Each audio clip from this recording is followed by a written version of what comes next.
வணக்கம் அன்பு மக்களே. இந்த பதிவில் நாம் பார்க்க இருப்பது துலாம் ராசியின் வாராந்திர கிரக ராசி பலன். இந்த ஜூலை மாதம் 29ஆம் தேதி முதல் ஆகஸ்ட் மாதம் 4ஆம் தேதி வரை உள்ள துலாம் ராசி பலன் விரிவாக இப்பதிவில் பார்ப்போம். இப்பதிவை பார்க்கும் கேட்கும் அன்பர்கள் யாவரும் லைக் செய்து சப்ஸ்கிரைப் செய்து பகிர்வது நல்லது. பொதுவாக துலாம் ராசிக்கு 6வது வீட்டில் ராகு பகவான் அமர்ந்திருப்பதால் இந்த வாரம் இந்த துலாம் ராசி மக்களுக்கு தங்களின் உடல்நலம் தொடர்பான பிரச்சனைகள் உருவாகும் என்பது தெரிகிறது. இதனால் இவர்கள் இந்த கால நேரத்தில் ஆசையின் மிகுதியால் அளவுக்கு அதிகமாக சாப்பிடும் தங்களின் பழக்கம் அல்லது தங்களின் விருப்பத்தை மாற்றிக்கொள்ள வேண்டும் என்று அறிவுறுத்தப்படுகிறது. மேலும் உங்களையும் உங்கள் தேக நலனையும் உடல் பயிற்சி செய்து கட்டுக்கோப்பாகவும் வலுவாகவும் வைத்திருக்க தொடர்ந்து உடற்பயிற்சி செய்ய வேண்டும் என்றும் உங்களுக்கு பரிந்துரைக்கப்படுகிறது. துலாம் ராசி மக்களின் பேராசை இந்த வாரம் உங்களுக்கு மிகப்பெரிய எதிரியாக இருக்கும். துலாம் ராசிக்கு 8வது வீட்டில் வியாழன் அமர்ந்து இருப்பதால் யாரேனும் ஒருவர் உங்களை ஏமாற்றி ஒருவித சட்டவிரோத செயல்களை உங்கள் மூலம் செய்ய வாய்ப்பு உள்ளது. இதன் காரணமாக உங்களின் மனதிலும் கண்களிலும் ஆர்வம் எனும் பேராசையை விதைப்பார்கள் அவர்கள். இதில் நீங்கள் உடன்பட்டு அவரின் ஆசைக்கு கட்டுப்பட்டு உங்களை நீங்கள் அறியாமல் செய்திடும் சில செயல்களின் மூலம் நீங்கள் பெரிய பிரச்சனைகளை சந்திக்க நேரிடும். இதில் உள்ள உண்மையை புரிந்து கொண்டு நீங்கள் உங்கள் அணுகுமுறையை மாற்றி செயல்பட வேண்டும் என்று உங்களுக்கு அறிவுறுத்தப்படுகிறது. இருப்பினும் இதனால் இந்த வாரம் முழுவதும் நீங்கள் மிகவும் ஆக்ரோஷமாக இருப்பீர்கள். மற்றும் துலாம் ராசி மக்களின் வீட்டில் உறவுகளுடன் உருவாகும் உரையாடல் மற்றும் கலந்துரையாடலின் போது நீங்கள் எதிலும் திருப்தி அடையாமல் இருப்பீர்கள். அதனால் நீங்கள் கோபத்தில் மற்றவருடன் சில கசப்பான விஷயங்களை சொல்ல வாய்ப்புகள் இருக்கிறது.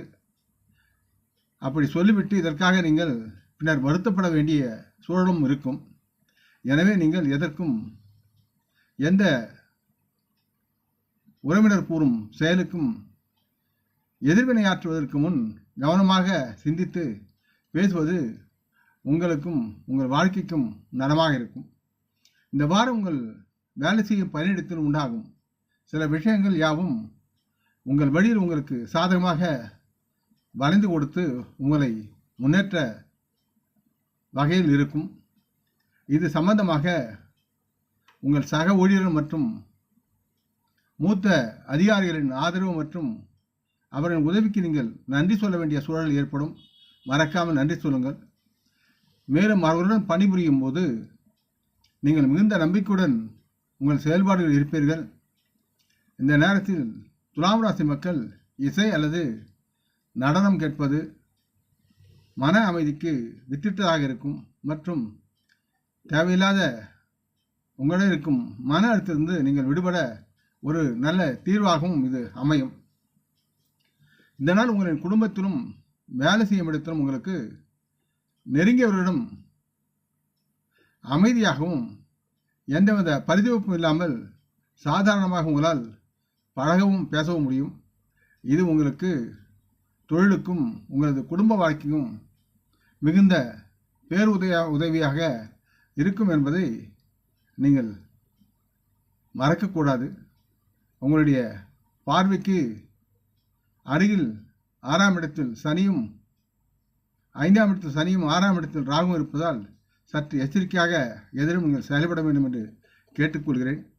துலாம் ராசி மக்களுக்கு ஆலோசனை என்பது உங்களின் தேர்ந்த அனுபவ அறிவையும் நன்கு சிந்தித்து தற்போதுள்ள சூழலுக்கு தக்கவாறு செயல்பட்டு மற்றவர்கள் முன் நீங்கள் தனித்து நின்று உங்களின் திட்டம் சார்ந்து செயல்களில் வெற்றியை உங்களால் பெருக்க முடியும் என்பதை உணர்ந்து நீங்கள் செயல்பட வேண்டும். செவ்வாய்க்கிழமைகளில் முருகரை தோத்திரம் செய்வது உங்களுக்கு நலமாக இருக்கும். ஆக இந்த பதிவை கேட்டு லைக் செய்து சப்ஸ்கிரைப் செய்து பகிரும் அன்பர்கள் யாவரும் வரமுடன் நலமாக தேக திரகாத்துராயில் ஆரோக்கியத்துடன் சகலவிதமான தனதானிய ஆபரண ஐஸ்வரனை பெற்று சர்வ காரிய ஜெயத்துடன் வாழ்வாங்கு வாழ வேண்டும் என்று இறைவன் பாதம் பணிகிறேன். நம் குடும்ப மூத்தோர்களை வணங்குவோம். வணக்கம். நன்றி.